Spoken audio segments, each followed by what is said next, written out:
have everyone in town. What? The kids are coming. Yeah. So do they build the sukkah or do you actually? No, no. Okay.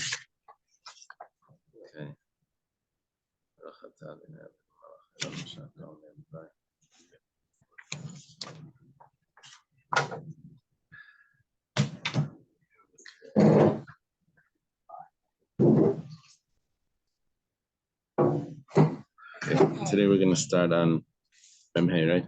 Yeah. Memhei, Amar Aleph. 5 lines from the bottom. Starts with Hanu Beit Shrei. Morning. Okay. Thank Hashem that we're able to learn every day. Most of our learning we should have the basic English. It starts like this. Hanu Beit Shrei Dabikoshasi Chamra Tusi Tziti Bebavel. I don't know why the details are significant, but there's these 2 fellas that are drinking wine under either willow trees or it's a type of awning in Bavel. 2 translations Rashi gives. Tipi. Anyway, Shakal Chad Minayo Kasa de Chamra. One of them takes a cup of wine. Yav Leila Chavri. He gives it to his friend. Amar. He says, "Mekadshli Bratech Lebri." He says, "This is a payment to marry your daughter to my son." So he makes the marriage, the Kiddushin. He can accept the father can accept the Kiddushin on behalf of his daughter. The problem over here is that the father of the son can't accept Kiddushin for his son. That the son has to agree to. The daughter must be a ketana, right? That's probably what we're talking about. So anyway, or a nara, or she's 12, not over 12 and a half. Amar Ravina says, even according to the opinion, which the Rav and Shmuel both said, that maybe if a daughter would accept Kiddushin without the father's consent, we said that the father maybe does consent, and we have to suspect that that's a good Kiddushin. So that's when the daughter accepts it without the father's consent. However, even according to that opinion over here, to say that maybe the son consented, that we're not going to say. So you see our comparison, it's like it flips it. Because over there, the main one to accept Kiddushin was the father, and it wasn't going to the father, it was going to the daughter. So we said, did the father consent? We suspect that maybe he did. But over here, to say when it's going to the father and not to the son, which is the flip of that, exactly. We don't say. So that we're not going to say. Rashi explains why we don't say it. Says because father maybe wants his daughter to be married, just like the svara that the girl wants to be married. We had this logic. It says tavla mesav tandu mila mesav armelo, that a girl wants to be married to whoever it is, rather than be alone. She wants to have a husband, and so exactly who it is. Well, the father would go along with, okay, at least she's married. At least she's married. That's already something. So the father, Nisratza Av, for the daughter's marriage comes much quicker than the Nisratza Ben to the one that the father chose. I just don't understand the logic of why it's so urgent when the girl's 12. No. Tell me what you said. Okay, she's an old maid. 17. It was a different time. There's a shidduch crisis at 12. Right. Yeah. She's 12 and she's not married. Well, they live 5. Basically, a lot less. My wife told me she was reading this book years ago about these girls in the kitchen, the sisters or something, and they were peeling potatoes. One of the girls says, "Your potato peels are so thick, you'll never get a shidduch."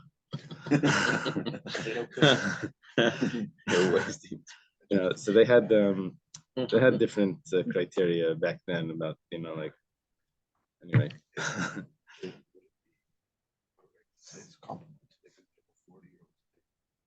Yeah, something like that. 27, 30. Okay, So that's Rashi throws in that svar over there that the girl would. It's more important for the girl to be married rather the man. He's never going to agree until he really consents that this is the girl that I wanted.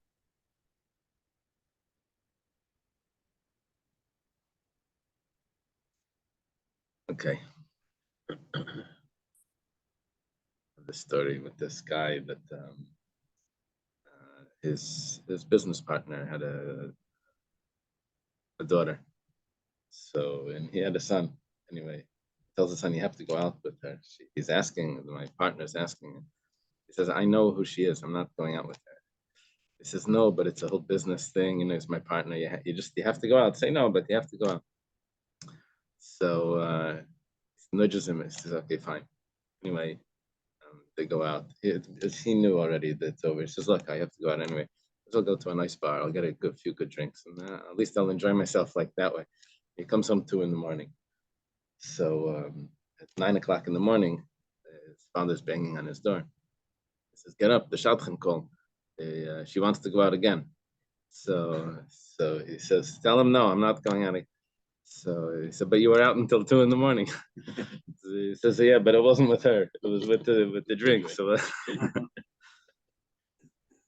someone said this about the drinking on Shabbos. It said, it's not Shabbos, it's the drinks. It's not. Anyway. But a boy can be married before 13, can't he? Can he be married before 13? Remember that story from Chabad? Tallest before tefillin? Uh-huh. Yeah, I guess so. Yeah. I guess from 9. Yeah, but it's not with the father's. It can't be the father's doing it. It would have to be his own Kiddushin. Yeah. How could he can't make Kiddushin, he can't make a Kenyan.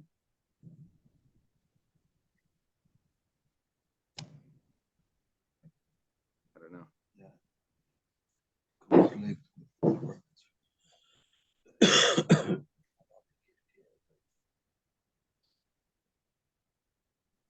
I'm not sure.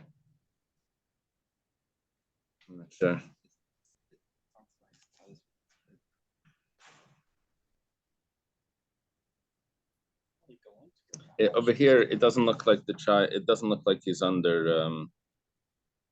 Doesn't look like he's under 13. Okay, thank you. Yeah. Anyway, this is Ravina's claim is that that cup of wine did not work. Amile Rabbanan LeRavina. Rabbanan say to Ravina, Dilma Shliach Shavia. How do you know that it's not a good Kiddushin? Maybe the son made his father a Shliach to make that proposal. No, well, actually, not to make the proposal. It was the father of the daughter that did it. No, I'm sorry. It was the father of the son that did it. Maybe the son made the father the shliach to make that proposal. Exactly like that. To offer the cup of wine to this other fellow that has a daughter. The Gemara says, like no one would have such audacity to make his father into a shliach for him. But the father should be the messenger for the son. That's not appropriate. Yeah, the father is. Not kibbutz. Not kibbutz to send the father on a mission. Dilma Artsui Artsikame. The Gemara asks, maybe he didn't actually send the father on a mission. He told the father that I like that girl. And so the father is doing it on his behalf, but not as a shliach. He's doing it as zachin madam shlei b'fanav. If he knows that it's to his betterment, he's allowed to do something for his betterment. Well, that's a good question. Amar le Rabba Barsimi. Beferish Amar Mar. What's that aleph? Amar lahu. So Rabba Barsimi says to them, Beferish Amar Mar. I heard clearly from Ravina, Leisavar laha de Rabbi Shmuel, that he doesn't hold of Rav and Shmuel. And Rav and Shmuel said that you can do something on behalf, that the girl can do something, can accept the marriage, even though without her father's consent. And then we suspect that maybe her father did consent. right? So he doesn't hold of that whole concept anyway. And so therefore, to do something on behalf of the son, and the son is going to consent, that we're not going to agree to either. So that's why Ravina was clear. In other words, Ravina said, even according to those that say, Rav and Shmuel that hold that if the daughter accepts the Kiddushin without the father's consent, that we suspect to that, even according to them, over here it's not going to be good. It's not because he held like them. He actually doesn't hold like them. He was just saying that as in addition, even according to them, it's not going to be good. But if you have any question on this, the truth is he doesn't hold of that either. And so therefore, this is not going to be a good condition because maybe the son doesn't consent to that. Yeah. Wow. So it would have to be clear that he was a shliach and it was set up from beforehand. Because I could see this circumstance of like kind of bartering to make a deal. Right. I feel like maybe that was commonplace. Right. There's this interesting thing in Tosfos that let me just remember how this came up. So Ravina says it's fine, and Rav will say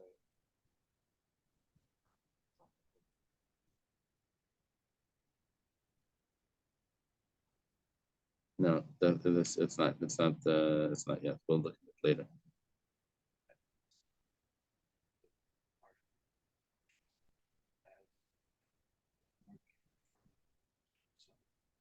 Doesn't work even for an underage son, he tells me. Hillel says that the Masha says it won't work even for an underage son. There's this thing in Tosfos about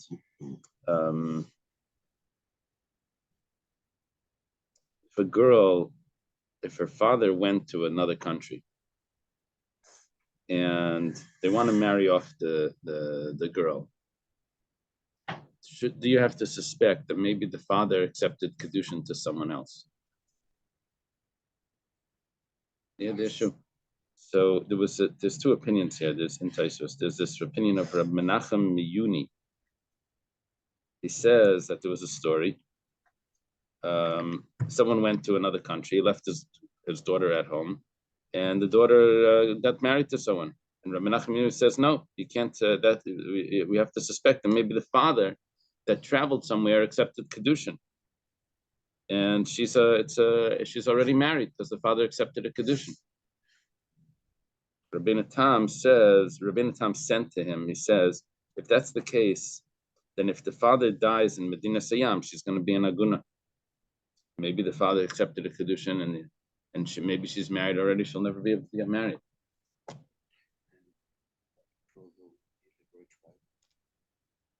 But once she's married, she can't, we don't know if she married or not. was that a retroactive marriage there when he agreed? So, No, here, if the father travels anywhere, when the daughter is a child, anywhere he went, maybe he accepted Kiddushin. The daughter still, he can accept Kiddushin for his daughter. So the girl can never get married, especially if he doesn't return and we don't have a report. but she needs to know. It would be good if she knew, because then she would be able to know if she should be getting married or not. But if, let's say, she doesn't know, the Reb Menachem Yumi says that she can never get married, and Rabbeinu Tam says no, that's not how it works. Let's go with Rabbeinu Tam. Yeah. Yeah, and he gives this interesting distinction of Shema Yekadesh, Shema Kiddush. Okay, let's leave that. Behu Gavra. There was a story of a man, the Kaddish Bekisha Diyarka Beshuka. He hands over a bundle of vegetables to a girl,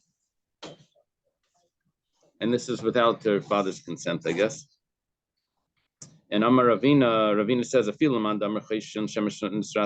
even according to that opinion, that says that we suspect that maybe the father would consent to this. That's only if it was something honorable.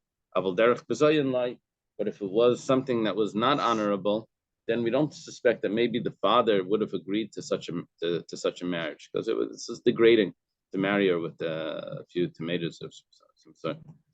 Amalei Ravacha midifti leRavina. Ravacha midifti says to Ravina, Bizayin demai. What exactly over there is degrading? Ibizayin the yarka. Yeah, are you talking about that it's degrading because it was just vegetables? He gave her some tomatoes. Ibizayin the shuka. Or is it degrading that the marriage took place just in the marketplace? Between the vegetables and the stalls over there where they sell them. It says, well, nafkamina, what's the difference between what was degrading? The kaddish bekas b'shuka, maybe he gave her money in the marketplace. Is the issue the marketplace, or is the issue the vegetables? Or bekisha the yarka b'beisar, maybe he gave her vegetables in the house.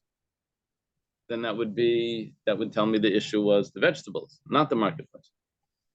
So which one is the main one? Amalei, Ravina responds to Ravacha midifti, says both of them are degrading, and either one would mess up that possibility that maybe the father consented. Yehuda Amar, this is a classic story. It's a fellow that said, "Lekrivai, marrying our daughter to my relatives." And what does the wife say? V'hi Amra, and she says, "Lekriva, to my relatives." I'm imagining that they had a daughter together, this couple, and he had a brother and she had a brother. And he says, I want this girl to marry my brother. That's allowed, right? To marry the uncle. My relative means a relative. That just means a relative. And she's saying, no, I want her to marry my brother. Anyway, who wins? The wife. You're not married. That's very important. Yes. Wife In general, the wife always wins. Yeah. Okay, so kafte ad amala tehevi lekreba. So she forced him until he said, "Okay, I agree. It should be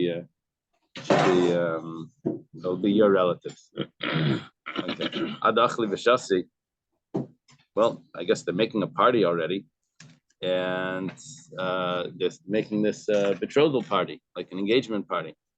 And at this party, Asa Krevi Bigra Vakidsha, his relative comes over to her and hands her Kiddushin.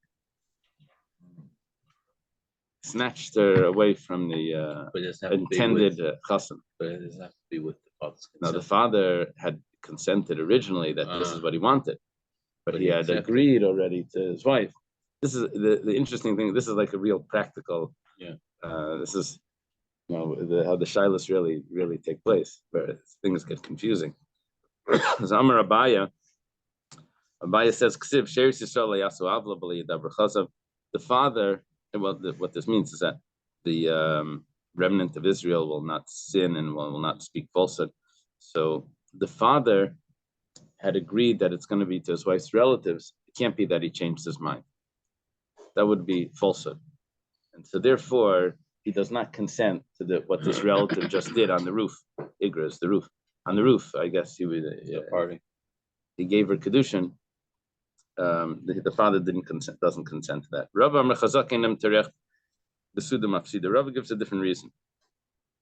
Rava says he just made this whole party. He's not going to just throw away the party and lose the whole party because his relative came along and gave Kiddushin. My binai, what would be the difference between Abaye and Rava? It could be if he wasn't the one that made the party. Let's say the party was made by their relatives. Who makes the engagement? The chassan makes the engagement. Right? The l'chaim is done by the chassan's family. The wedding is done by the kalah's family. Now we just do what's it called? Flop. Yeah, what does flop stand for? Flowers. Photographer. Photographer, yeah. Yeah, l'chaim probably. And what's the O? Orchestra. And what's the P? Flowers, So the F is the flowers and the P is the photography. right? Okay. So all of that, the flop is done by the chassan. And the food and the hall is done by the kala. Anyway, okay. This is a little hard to understand, this Gemara we just read, because if the father, if all that's been happened so far is an exchange of words, there's no kinyan, nothing has happened. The uncle can show up and jump in and grab the girl. Right. So what we're discussing now is just what's the father, did the father consent? We know that he wanted that originally, but we know that he also told his wife that it's going to be her relative. The question is, did the father consent right now? So both Abaye and Rava say no. The question is why. So the Abaye said because he wouldn't lie, and he told his wife, and that's he's going to follow through with that. And Rava said because because of the meal, he wouldn't want to ruin the meal. And the difference between them would be if he didn't prepare the meal. Yeah. Okay. Let's say she got married with her father. She got betrothed with her father's consent, but then the father went on a trip. Right? So she was impatient, and she ended up concluding the marriage without her father's consent. So the Kiddushin was with her father's consent, but the Nisuin, she moves into his house that was without her father's consent. Amar Rav says, she's allowed to eat truma. Now, the rule is like this for truma, that really from the betrothal, she can already eat truma. But the only thing is we had two concerns with that. One concern was maybe he's going to break that betrothal because he's going to find that she has a mum that he didn't know about, and she's some sort of blemish. One calls it a simpain or some sort. So because that she wouldn't eat. And so therefore, we don't want her to eat truma now and then say the betrothal's off. And all of that truma was all a mistake because it was all a mekachtos. He didn't know about that blemish. The other possibility is that maybe she's going to take the wine that he gives to her, because a betrothal is she's still in her father's house. She may take the wine and give it to her brothers to drink, and her brothers are not kayanim. The chassan's the kayan, and she's going to be in the household of a kayan, but she isn't yet. So if she's going to be eating truma while she's still in her father's house, she's going to hand over the. So, but midday raisa, she should be allowed to eat truma. Well, anyway, over here, Rav says that she got married without her father's consent, but the betrothal was with the father's consent. She can already eat truma. Maybe the father's going to come and say, I never consented to the marriage, only the betrothal. I don't know what he's expecting, but nevertheless, she can eat truma. And if he protests, then he protests. But we'll worry about that later. Ravasi says,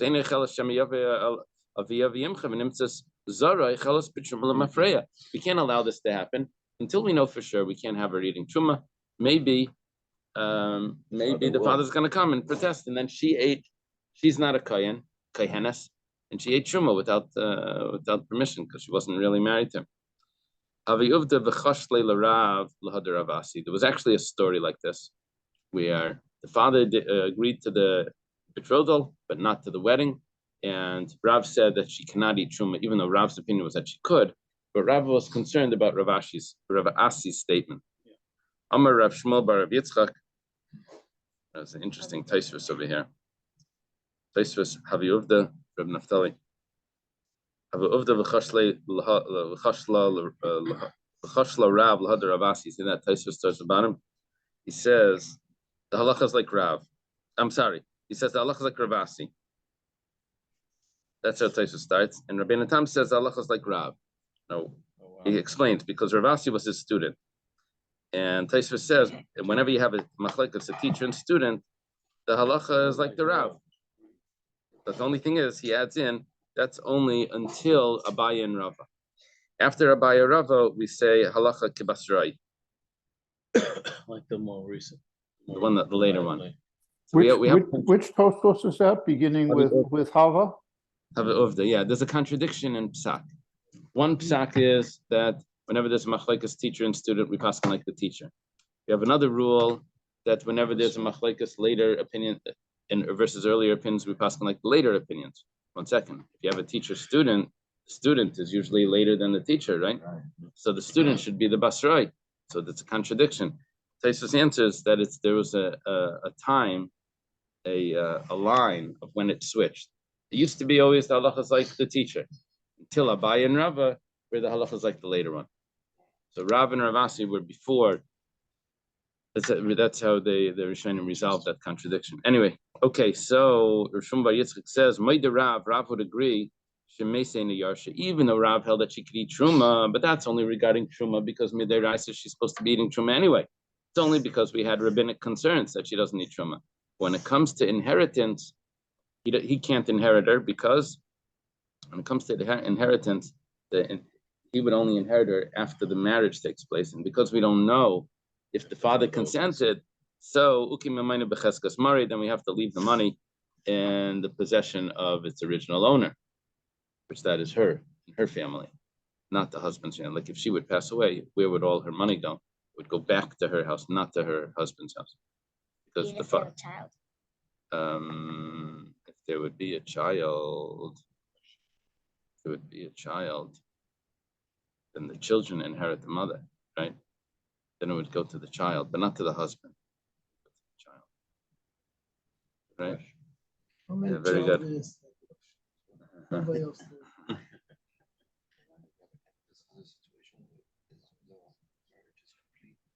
Yeah, well, the marriage was completed without the father's consent.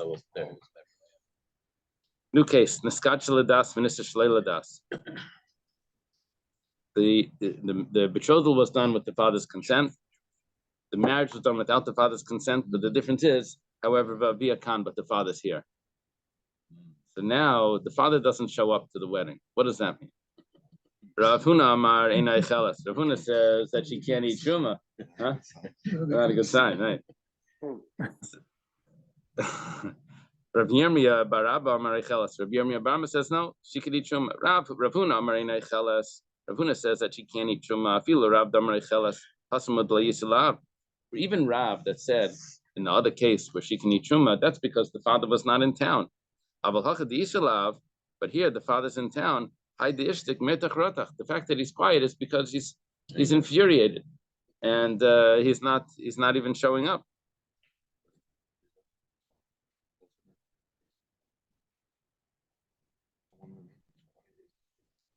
Yeah.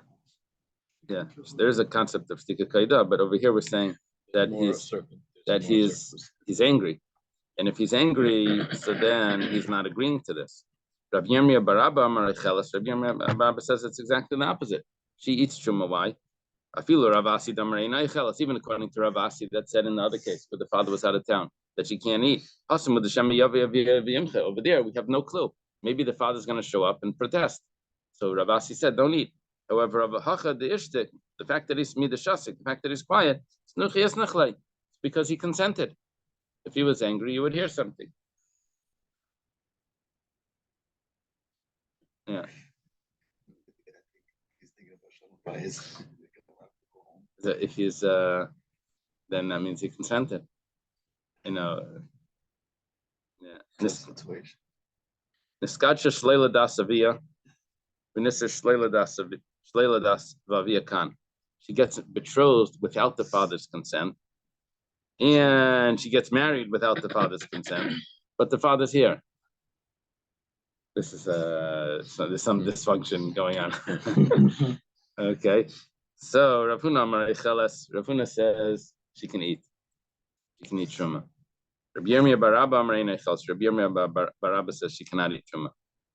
Amar Ula says Rav Huna doesn't make sense. He says this is like quoting the verse. He says this is like vinegar to the teeth or smoke to the eyes, which is harmful. Vinegar on the teeth. Do we say that that's harmful? Vinegar on the teeth. Today's science and smoke in the eyes. Today's science says about the vinegar. It's now Acidic.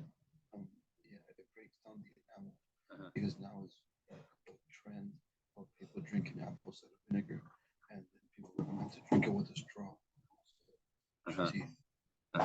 I assume it's in the mouth. I assume that's a fake. The affects the mouth.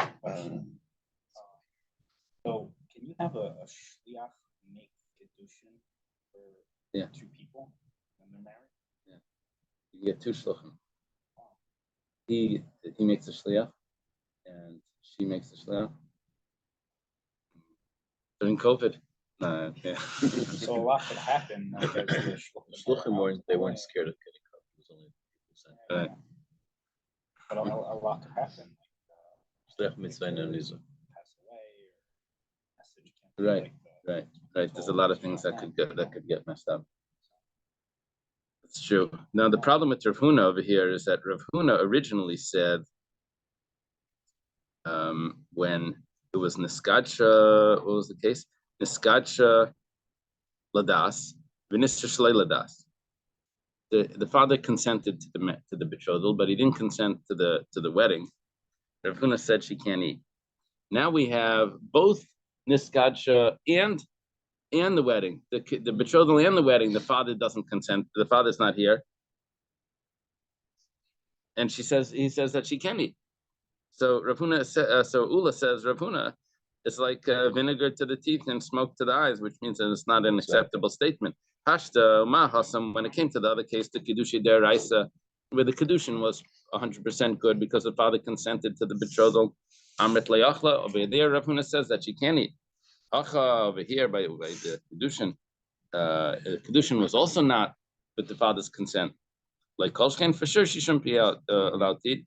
And he says, Nir and Divri Talmud. It appears that the statement of the student is correct. Who's the student? Rabbi Yirmiyah. Apparently, Rabbi Yirmiyah is a student of Rav Huna. It's Rabbi Yirmiyah Barabba. Taisva says that it sounds like Rav Yirmiyah is a student of Rav Huna, but we have another Gemara that says Rav Yirmiyah is a friend of Rav Huna. So he answers that there's two Rav Yirmiyah. Yeah. Translation says that Was like a student. Maybe he's trying to avoid the Taisva's answer. Okay. Amar Rava, my time with the Rav Huna. What's the reason for Rav Huna? Well, because she got married without the father's consent, and she got betrothed without the father's consent, and she gets married without the father's consent. And he's quiet about all of this.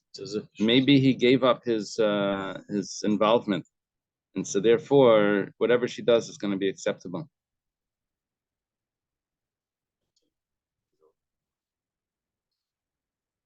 If it was just one of the actions, either the betrothal or the marriage, then Rav Huna would say, no, the father's still involved. Now that he gave up on both of them, the betrothal and the marriage, maybe the father, she's like considered an orphan, and the father's not getting involved. How old is this girl? She's under 12 and a half. He's a distant dad. An old maid, basically. Itmar, we have a statement like this. A young girl that got betrothed without her father's intention, without the father's knowledge. Amar Rav says, well, until the father comes forward and says that he agrees, the father can protest, and she can also retract from what she did because the father didn't consent yet. Sort of like you have 24 hours to get out of a ticket. So until the father consents, she can get out of that marriage. Ravasi says the father can protest, but it's too late. She can't protest. Ravuna has a question to Ravasi. Some say that it was Chia Barav, asks Ravasi. What's happening over here is that there's halacha about a mafuta, a young girl that was seduced, and if the father allows, then if the father agrees, then that seducer will stay married to her for the rest of her life. But if he doesn't want her to marry him, so then he has to pay a certain amount of money for what he did. Right? her the 50 coins or something. What was it?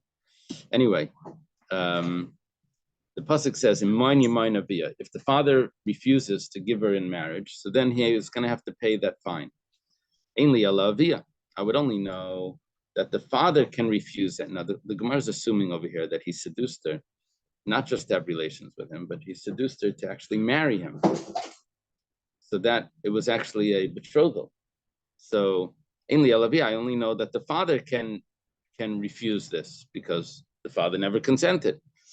How do you know that she can also get out of it? See, she can also reject the marriage until the father agrees to it. The Kashan Ravasi that said only the father can reject it. We have from the double expression in Mayin that she can also reject it. It's a raya to Rav. Amalu Rav tells them, Tizlu Basar Ipcha. Don't go after the backwards way, or something that's not really. Even though this is a support for Rav, but Rav's saying don't rely on this. Oh. He's saying he could always answer.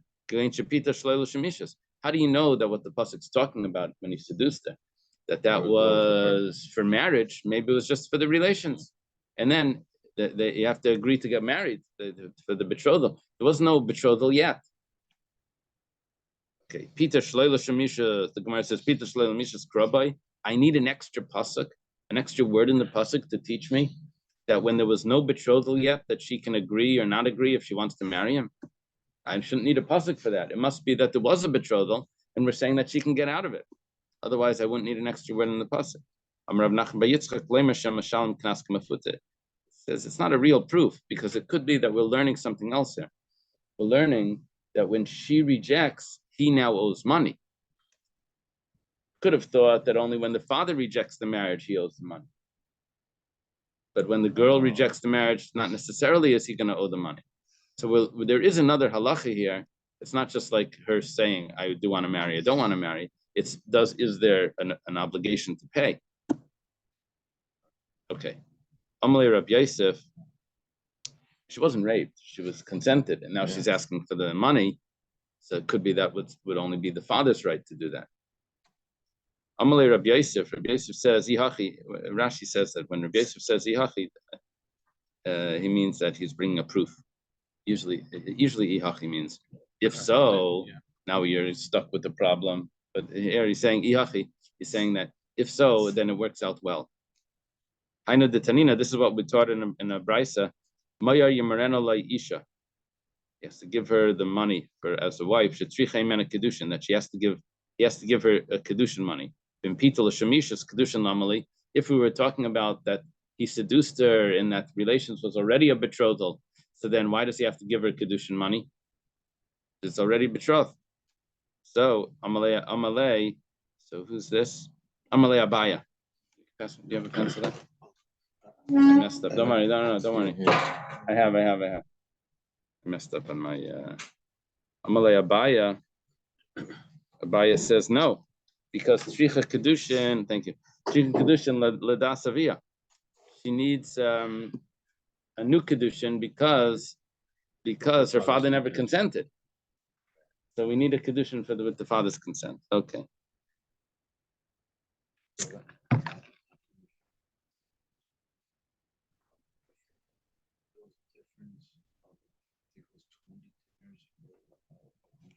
Right, for the ksuba. I think so. I think it's the same amount. Somehow, 200 zuz is the amount of 50 coins. That makes sense. I'm not sure how it plays out, but somehow that's the same amount. A shekel of Torah is a sela, which is, I think a sela is 25. Is a sela 25 zuz? No. How much is a sela? Sela is 4 zuz. 4 zuz. Doesn't work out perfectly. Okay. Mishnah says, I have to work it out. But the Mishnah says, if someone says to a woman, we had this quoted yesterday, Iskachli b'tmarzu, iskachli b'zu. He uses the expression, be betrothed to me twice. He says, be betrothed to me with this date, the fruit, the date, and be betrothed to me with this. He gives her another date. So, if either one of those dates has the value of a pruta, small coin, so mikudeshes, then she's married, because the betrothal needs to be with a coin that's the size of a pruta. That's the first Mishnah, the value of a pruta.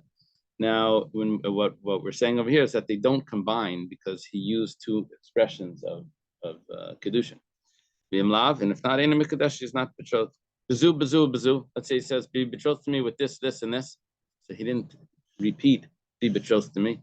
He just said this, this, and this. So then that will combine. Im yesh shava pruta bekulan. If all of those together are shava pruta, then Mikudeshes. V'mlav Eina Mikudeshes. These. Are these, right? He said this, this, and this instead of saying these. So then that's going to be good. If all together it's a shava pruta, and if it's not a shava pruta, because it's still not enough, then she's not betrothed. Now we're getting practical. She starts eating as he's handing them to her. Again, she's underage, right? Actually, over here we don't know. It's not saying that she's underage.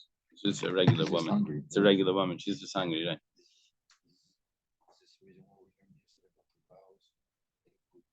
Yeah, exactly. We mentioned this with the vow. Yeah, it's going to come back. Let's say she was eating as he was handing them to her. Then you can't combine them. One of them has to be a shava pruta. We're going to see which one, or any of them have to be a shava pruta. Well, Mantan iskachi. Who's the one that holds that if you mention iskachi, that you mention it separately, then you're going to need a shava pruta in each one. The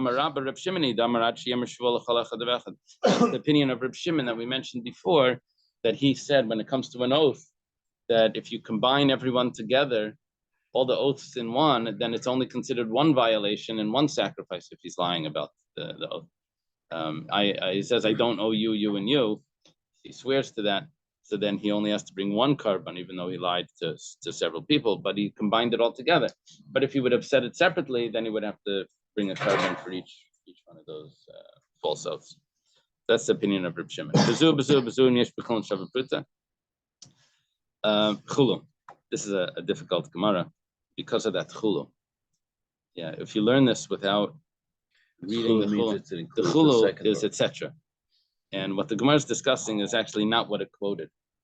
It's quoted, this would throw off a student. I remember getting stuck on a Gemara like this for like an hour. It's like it doesn't, something's not fitting. But what's happening over here is that the Mishnah concludes with if she's eating them, so then there needs to be a shava pruta in one of them. Right? One alone needs to have a shava pruta. Hey, which case are we talking about? When it said that if she's eating them. Ilay Maresha, are we talking about the first case where he tells her, Iskachi, be betrothed to me with this, be betrothed to me with this. My area chelsa, why does she have to eat them for one of them to be a shava pruta? Afilu menachas nami. Same malachas, even if they're all sitting there on the plate in front of her. Right? She's taking them and putting them on the plate. And if they're all sitting there, she's still not betrothed. Skachili bazukamer, because it has to be only one of them. He used the word skachi with each one. Ela seifa must mean that we're talking about when he said bazu, this, and this, or these, right? Then, if that's the case, then afilu bekamaisa. Over there it says that when he says bazu, then im yesh shava pruta bekulan.